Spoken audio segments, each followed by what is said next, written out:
यह स्टूडेंट इस क्वेश्चन को अगर हम देखते हैं तो इसमें कहा गया है कि in the given circuit the internal resistance of the cell 18 volt is negligible, यानी इसका कोई रेसिस्टेंस नहीं है। इफ R1 हमारा दे रखा है 400, R3 हमारा दे रखा है, ये हमारा R3 है जो कि 100 ओम है, R4 500 ओम है, ये हमारा R4 है जो कि 500 ओम है, and the reading of the ideal volt meter across R4 is 5 volt, यानी यहाँ का जो वोल्टेज है ये 5 वोल्ट है। तो बोला है कि R2 की वैल्यू क्या होगी। तो देखिए जो चीज़ आपको पता है वहीं से शुरू करिए। ये आपको R4 है, इस R4 का वोल्टेज दे रखा है कितना है, 5 वोल्ट है। तो हम इतना कर सकते हैं कि अगर R4 का वोल्टेज 5 वोल्ट है तो हम R4 में करंट कितनी है वो निकाल सकते हैं। तो I4 जो हो जाएगा वो हो जाएगा 5 अपॉन कितना, 500, दैट मीन्स कि 1/100 एम्पियर हो जाएगा। अब हमें R4 और R3 दोनों सीरीज में दिख रहा है, तो हम कह सकते हैं कि जितना करंट R4 में होगा उतना ही करंट R3 में हो जाएगा। तो हमारा I3 भी जो होगा ये I3 भी 1/100 के बराबर हो जाएगा। तो अगर 1/100 एम्पियर की करंट हमारा इस थर्ड वाले रेसिस्टर में भी फ्लो कर रहा है तो हम इसका वोल्टेज भी पता कर सकते हैं। तो अगर हम V3 पता करना चाहें तो V3 will be equal to हो जाएगा क्या, यही I3 इंटू कितना R3, और I3 और I4 आपस में इक्वल है क्योंकि वो R3 और R4 सीरीज में कनेक्टेड है। तो हम कह सकते हैं ये हो जाएगा 1/100 इंटू 100, मतलब कि आ जाएगा कितना, 1 वोल्ट। यानी कि आप कह सकते हो कि R4 और R3 इन दोनों का वोल्टेज हमें पता चल चुका है, ठीक है, और करंट भी इस रास्ते में कितनी है ये भी हमें पता चल चुका है, ठीक।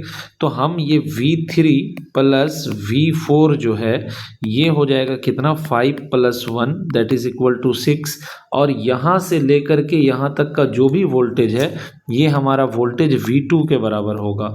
यानी कि हमें V2 का वोल्टेज पता चल चुका है कि 6 वोल्ट होगा, ठीक है ना। अब अगर हमें ये जो R2 है इससे होकर के करंट पता चल जाए तो हमें R2 की वैल्यू भी निकल करके आ जाएगी, ठीक है। तो इसके लिए हम क्या कर सकते हैं, तो अगर हमें यहाँ से लेकर के इस पूरे वोल्टेज की वैल्यू पता चल गई कि 6 वोल्ट है, क्योंकि अगर इसका वोल्टेज यहाँ से यहाँ तक 6 वोल्ट है तो इस पॉइंट से इस पॉइंट तक भी 6 वोल्ट ही होगा। टोटल सप्लाई हम 18 वोल्ट दे रहे हैं, तो हम कह सकते हैं कि इस R1 को जो वोल्टेज मिला होगा ये तो पूरा 6 ले लिया, तो 18 में से 6 को माइनस करेंगे तो R1 को 12 वोल्ट मिला होगा, यानी कि V1 जो हमारा होगा वो 12 वोल्ट हो जाएगा।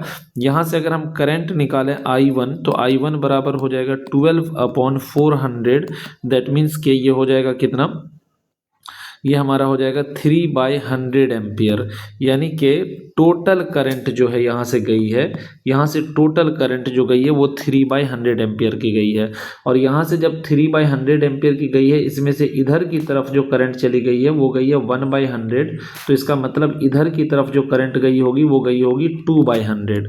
तो जब इधर का करंट हमें पता चल गया कि 2/100 है, यानी कि हम कह सकते हैं कि हमारा I2 जो होगा वो हो जाएगा क्या, I1 माइनस या तो I3 कर लीजिए या I4 कर लीजिए, तो ये हमारा हो जाएगा कितना, 3/100 माइनस 1/100, मतलब कि कितना, 2/100 एम्पियर।